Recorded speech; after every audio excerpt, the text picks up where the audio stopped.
Bonjour à tous, bienvenue sur le podcast Un jour un évangile. J'espère que vous avez passé un bon week-end. Nous sommes le dimanche 19 avril. On va prendre un temps ensemble pour lire l'évangile du jour. Évangile de Jésus-Christ selon saint Luc.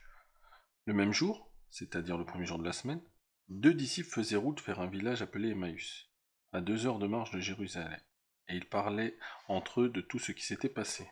Or, tandis qu'ils s'entretenaient et s'interrogeaient, Jésus lui-même s'approcha, et il marchait avec eux. Mais leurs yeux étaient empêchés de le reconnaître. Jésus leur dit: De quoi discutez-vous en marchant? Alors ils s'arrêtent tout tristes. L'un des deux, nommé Cléophas, lui répondit: Tu es bien le seul étranger résidant à Jérusalem qui ignore les événements de ces jours-ci.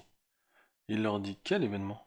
Ils répondirent: Ce qui est arrivé à Jésus de Nazareth, cet homme qui était un prophète puissant par ses actes et ses paroles devant Dieu et devant tout le peuple. Comment les grands prêtres et nos chefs l'ont livré, ils l'ont fait condamner à mort et ils l'ont crucifié. Nous espérions que c'était lui qui allait délivrer Israël. Mais avec tout cela, voici déjà le troisième jour qui passe depuis que c'est arrivé. À vrai dire, des femmes de notre groupe nous ont remplis de stupeur. Quand dès l'aurore, elles sont allées au tombeau, elles n'ont pas trouvé son corps.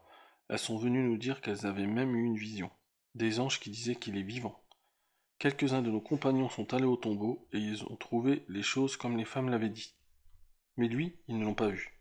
Il leur dit alors: Esprit sans intelligence, comme votre cœur est lent à croire tout ce que les prophètes ont dit, ne fallait-il pas que le Christ souffrit cela pour entrer dans sa gloire? Et partant de Moïse et de tous les prophètes, il leur interpréta dans toute l'écriture ce qui le concernait. Quand ils approchèrent du village où ils se rendaient, Jésus fit semblant d'aller plus loin, mais ils s'efforcèrent de le retenir. Reste avec nous, car le soir approche et déjà le jour baisse. Il entra donc pour rester avec eux. Quand il fut à table avec eux, ayant pris le pain, il prononça la bénédiction, et l'ayant rompu, il le leur donna. Alors leurs yeux s'ouvrirent, et ils le reconnurent, mais il disparut à leurs regards. Ils se dirent l'un à l'autre: Notre cœur n'était-il pas brûlant en nous, tandis qu'il nous parlait sur la route et nous ouvrait les Écritures? À l'instant même, ils se levèrent et retournèrent à Jérusalem. Ils y trouvèrent réunis les 11 apôtres et leurs compagnons qui leur dirent: Le Seigneur est réellement ressuscité, il est apparu à Simon-Pierre. À leur tour, ils racontaient ce qui s'était passé sur la route et comment le Seigneur s'était fait reconnaître par eux à la fraction du pain.